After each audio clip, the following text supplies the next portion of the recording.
बघितलं म्हणजे मी बुवा म्हणजे एवढं का मोठं प्रख्यात बुवा नाही, पण मी सुद्धा आवडी ओळीसर आलेलो आहे. हौशी असेल तर मी पण बुवा आहे, पण मी प्रांजळपणाने ही सेवा करते समजलं ना. आणि सेवा करून काय आलोय मी महेशजी माने साहेबांकडे आलेलो आहे.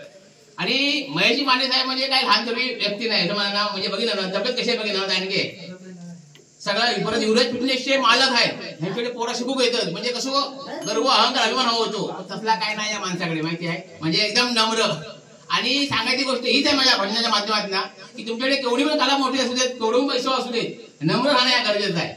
म्हणजे त्या माणसाला माझ्या फाईट मारला ना खायच्या का उडाल मी, पण माझं काय एवढं आदरसत्कार करतात ना म्हणजे काय विचारू नका. आणि म्हणून मी सांगते काय की आई वडिलांची सेवा करणं तो एक माणूस आहे. एवढं जरी बॉडी असली तरी वडिलांवर प्रेम करणारा माणूस आहे, वडिलांचा ऐकणार आहे. म्हणून सगळ्या तरुण सांगते मी काय सांगते आता भजनाच्या माध्यमातून की तुमच्याकडे तेवढी पण ताकद असू देत, किती पैसे असू देत, आई वडिलांची सेवा करा, आई वडिलांचं ऐका आणि करू नका, गर्व करू नका, नम्र राहावा. 100% तुम्ही त्या एक पदरी पडणार आणि तुम्ही दुसऱ्याच्या हृदयात स्थान करणार ह्या मी भजनामध्ये सांगू शकते. धन्यवाद.